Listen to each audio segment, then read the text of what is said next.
Hi, my friends. So I've been reading this very interesting book, When Einstein Walked with Gödel, Excursions to the Edge of Thought, by this very extraordinary writer, Jim Holt. I've just started reading the book, so I can't talk much about it, but I will when I'm done, and hopefully I can interview the author too. But even as I was reading this, and I was looking at statements by philosophers like J. Krishnamurti, the observer is the observed, and the fact that time, the speed of light is the same for all observers, all frames of reference, no matter what speed the observer is moving at, and as you move fast, then time slows down, but the that which is moving also contracts. The conundrums that theoretical physics is unveiling are actually huge, enormous, and the more we know, the more we realize that there is the unknown and possibly the unknowable. But this book also raised some questions for me about some assumptions. And the assumption that bothers me the most, that everyone makes, all the scientists also, is that the observer is embodied, that you, the observer, are embodied, except there's no observer to be found in the body, and isn't the body itself an observation? Or sometimes, the assumption is made that the observer is in the mind, when in fact the mind itself is something that you can observe.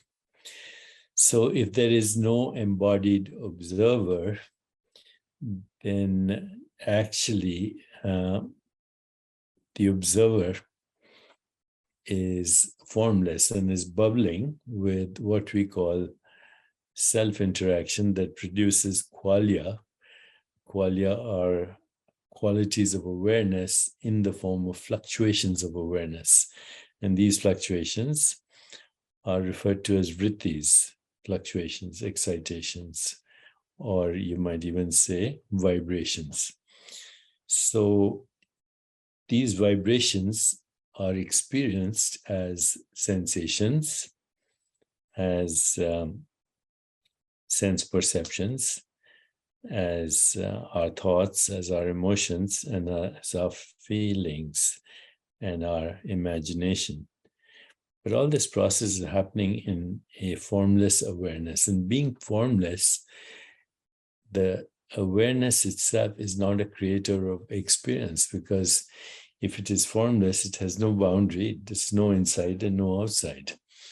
So there's no inside, there's no outside, there's just the formless bubbling with qualia, fluctuations. And the rest is a story created by consciousness finding its identity as being embodied, but it is not in the body. And the body is also a combination of qualia, of changing qualia. The body itself and the mind are a fluctuating, changing qualia. You see, I'm doing this, implying that there is this sequence of events that's called time. But actually, the fluctuations are all occurring in an eternal now. All the fluctuations are occurring in an eternal now. Those fluctuations are then logically turned into what we call the flow of time. But the flow of time then, it's obvious, is a concept.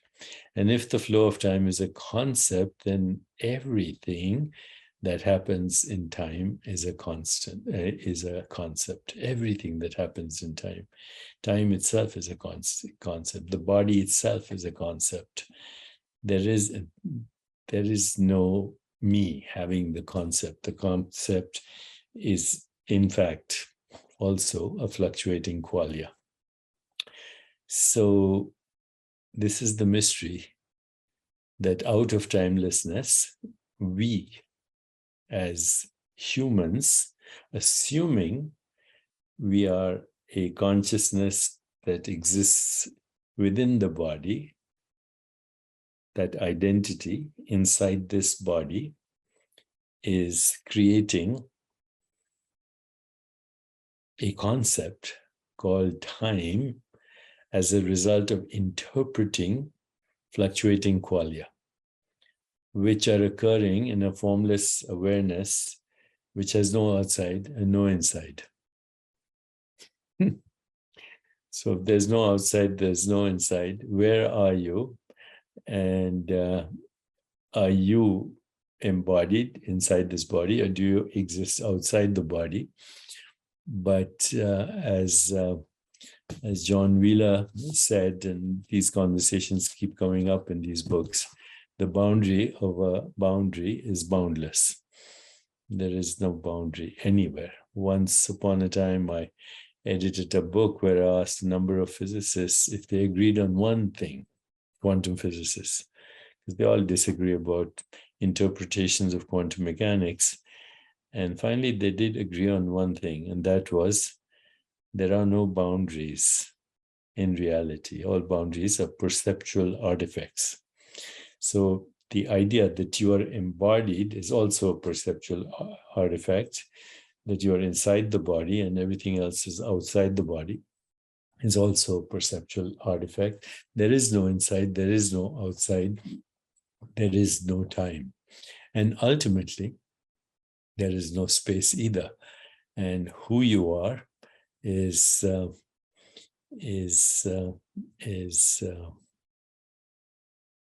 totally dimensionless and therefore infinite and therefore not conceptualizable, but without which there are no concepts. And without concepts, there's no time, there's no body, there's no space, there's no birth, there's no transformation, and there's no death, just fluctuating qualia in an amorphous sea which is boundless and eternal and unimaginable, even though I'm using these metaphors. And out of that is created the whole conceptual universe, including now multiverse and metaverses, etc. So ask yourself, what is it that knows thought? What is it that knows ideas? You know, I spend a lot of time these days because I'm obsessed with this understanding of what is thought, where does thought come from? And, you know, I keep going deeply into questioning all human concepts. When I study the Upanishads, which are really masterful downloads of reality, and look at its metaphors, Aham Brahmasmi, I am the universe, Tattvamasi, I am that, you are that, all that is all that, and that alone is, or even other ideas, let noble thoughts come to me from every side, or let me be liberated from thought. I find these Mahavakyas, these statements, very, very profound, but they have been recycling over thousands of years, snake and rope, Maya and Leela. And even though they're very profound, they've become cliches. I wonder if anyone even thinks about them, or how profound they are, or even challenges the veracity of human thought. Why do we think human thought is infallible when every idea actually since the beginning of time has been falsified with and replaced by new ideas, and we think they're true till they find out they're also untrue. So for me, these days, every epiphany is exciting until I realize that it's just a human idea. And, for thousands of years, people have questioned, where do ideas come from? I think ideas are just the recycling of other ideas that have come since the beginning of time. And ideas themselves are based on the perceptual artifacts that we call reality. So every perception is misleading because it's incomplete. I've raised this many times. Perceptions tell us the earth is flat and nobody believes that. The ground you're standing on is stationary and it's spinning at dizzying speeds and hurtling through space at thousands of miles an hour. You appear to be you appear to be a solid body in 3 dimensions in a theater of space-time and causality. But that's also a perceptual artifact. So everything we call reality is based on magical lies. And therefore, those magical lies give rise the perceptions that are magical lies, Maya, Leela, etc., give rise to concepts that are also magical lies. So when you struggle with all this, at some point you realize the wisdom of the niyamas, the last niyama, Ishwar Pranidhana, just surrender to the mystery. And when there is surrender to the mystery, there is actually a joyful experience of